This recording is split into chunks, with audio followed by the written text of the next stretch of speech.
नमस्कार, मैं हूं नीरज कुमार। आप देख रहे हैं एमआई मीडिया न्यूज। वक्त हो गया है आज के ताजा तरीन खबरों का।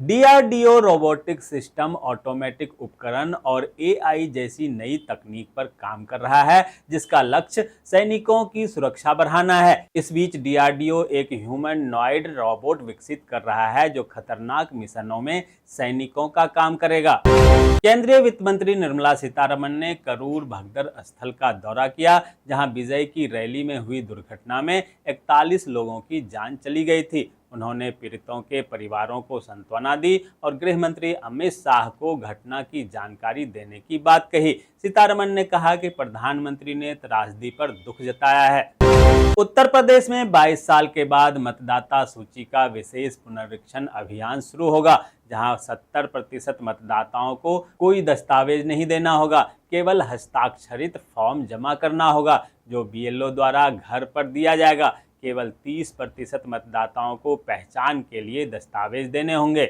भोजपुरी गायक और अभिनेता पवन सिंह जल्दी ही भाजपा में वापस करेंगे, जहां वापसी से पहले उन्होंने उपेंद्र कुशवाहा और भाजपा के वरिष्ठ नेताओं से मुलाकात की है, जिससे उनकी नाराजगी दूर हो गई है। पवन सिंह के 5 अक्टूबर को भाजपा में शामिल होने की उम्मीद है। दिल्ली के उपराज्यपाल वीके सक्सेना ने भ्रष्टाचार के आरोप में डीडीए के सहायक सचिव की सेवा समाप्त कर दी है। यह कार्रवाई वर्ष 2020 में सफदरजंग इनक्लेव में भूमि आवंटन मामले में की गई है। पंजाब के मुख्यमंत्री भगवंत मान ने इन्वेस्ट पंजाब में कहा कि उनकी सरकार राज्य में उद्योगों को बढ़ावा देने के लिए प्रतिबद्ध है। उन्होंने विधानसभा में बिजनेस एक्ट पास करने का उल्लेख किया, जिसके तहत इंडस्ट्रियल एरिया में उद्योग लगाने के लिए केवल 5 दिन में मंजूरी मिल जाएगी।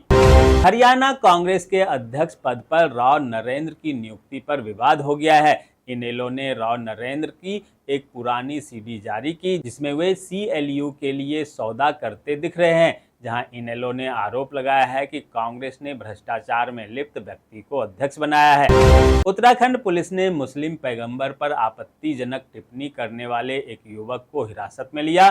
फेसबुक पर की गई टिप्पणी के बाद पटेल नगर क्षेत्र में तनाव बढ़ गया था, जिसके बाद पुलिस ने त्वरित कार्रवाई करते हुए आरोपी को गिरफ्तार कर लिया और क्षेत्र में शांति व्यवस्था बनाए रखने के लिए अतिरिक्त बल तैनात किया है। दोस्तों, आगे बढ़ने से पहले आपसे रिक्वेस्ट है कि अगर आपने अभी तक इस न्यूज़ को लाइक और कमेंट नहीं किया है तो प्लीज़ लाइक और कमेंट कर दीजिए, क्योंकि आपके लाइक और कमेंट का मैं कब से इंतजार कर रहा हूं। प्रधानमंत्री नरेंद्र मोदी आज नई दिल्ली के डॉक्टर अंबेडकर अंतर्राष्ट्रीय केंद्र में राष्ट्रीय स्वयंसेवक संघ के शताब्दी समारोह में मुख्य अतिथि के रूप में शामिल होंगे। यह आयोजन आरएसएस के 100 साल पूरे होने के उपलक्ष्य में रखा गया है। कांग्रेसी नेता राहुल गांधी एक बार फिर से कानूनी विवाद में घिर गए हैं, जहां लखनऊ की एमपी एमएलए विशेष अदालत में उनके खिलाफ राष्ट्रद्रोह और षड्यंत्र के आरोप को लेकर एक परिवाद दर्ज किया गया है। इस मामले को लेकर लखनऊ में आज सुनवाई होगी। दिल्ली इंटरनेशनल एयरपोर्ट लिमिटेड आज से विदेशी यात्रियों के लिए ई आगमन कार्ड सुविधा शुरू करेगा। ब्यूरो ऑफ इमिग्रेशन के सहयोग से शुरू की जा रही यह पहल डिजिटल इंडिया मिशन का हिस्सा है। अब विदेशी यात्री ऑनलाइन जानकारी दर्ज कर सकेंगे, जिससे समय की बचत होगी। दिल्ली बीजेपी के वरिष्ठ नेता विजय कुमार मल्होत्रा का कल निधन हो गया था, जिनका आज लोधी रोड शमशान घाट में अंतिम संस्कार होगा। भारत इफ्ता मुफ्त व्यापार समझौता आज से लागू हो रहा है। स्थानीय उत्पादों को वैश्विक मंच तक पहुंचाने पर दिया जाएगा जोर। भारतीय रिजर्व बैंक की एमपीसी बैठक के नतीजे आज आने वाले हैं, जहां एसबीआई की रिसर्च रिपोर्ट में उम्मीद जाहिर की गई है कि केंद्रीय बैंक महंगाई में नरमी बने रहने के संभावनाओं के चलते रेपो रेट में कटौती कर दीपावली का गिफ्ट दे सकता है।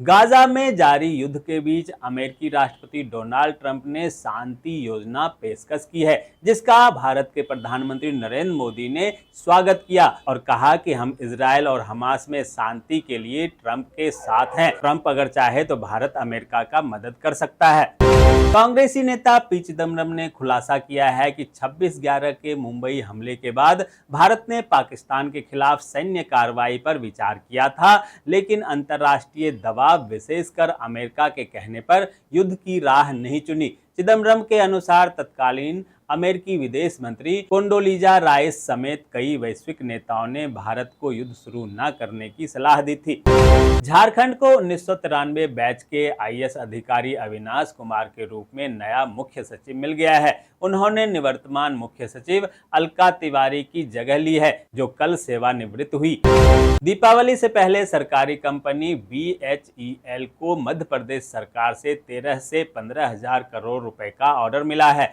यह ऑर्डर अमरकंटक और सतपुरा यूनिटों में 666 मेगावाट के 2 थर्मल प्लांट लगाने के लिए है।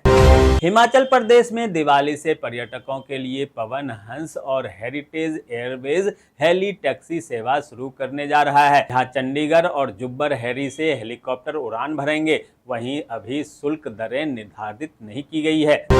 जम्मू कश्मीर के मुख्यमंत्री उमर अब्दुल्ला ने राज्य का दर्जा बहाल करने की मांग पर जोर दिया और कहा कि वे इसके लिए भाजपा के साथ गठबंधन करने के बजाय इस्तीफा देने को तैयार हैं। पश्चिम बंगाल में 2026 विधानसभा चुनाव के लिए भाजपा ने लगभग एक दशक बाद केंद्रीय मंत्री भूपेंद्र यादव को चुनाव प्रभारी और त्रिपुरा के पूर्व मुख्यमंत्री बिप्लब देब को सह चुनाव प्रभारी नियुक्त किया है। इस जोड़ी की तुलना मोदी और शाह की जोड़ी से की जा रही है। मुंबई और महाराष्ट्र के कुछ हिस्सों में आई लव मोहम्मद के पोस्टर लगाकर माहौल खराब करने की कोशिश की जा रही है, जहां मुख्यमंत्री देवेंद्र फडणवीस ने कहा कि हर किसी को अपने धर्म का पालन करने का अधिकार है, लेकिन इससे समुदायों में तनाव नहीं फैलना चाहिए। राजस्थान की राजनीति में एक बार फिर से सियासी हलचल तेज हो गई है, जहां मुख्यमंत्री भजनलाल शर्मा जल्दी ही मंत्रिमंडल का विस्तार करने जा रहे हैं। माना जा रहा है कि यह कदम सीधे तौर पर आगामी नगरीय निकाय और पंचायत चुनाव से जुड़ा है। तो ये थी आज की ताज़ा खबरें। ऐसे ही खबरों से अपडेट रहने के लिए चैनल को सब्सक्राइब कीजिए, नोटिफिकेशन बेल को दबाइए, वीडियो को लाइक कीजिए और ज़्यादा से ज़्यादा शेयर कीजिए, ताकि आप और आपके जानने वाले रह सकें देश और दुनिया के तमाम खबरों से अपडेट।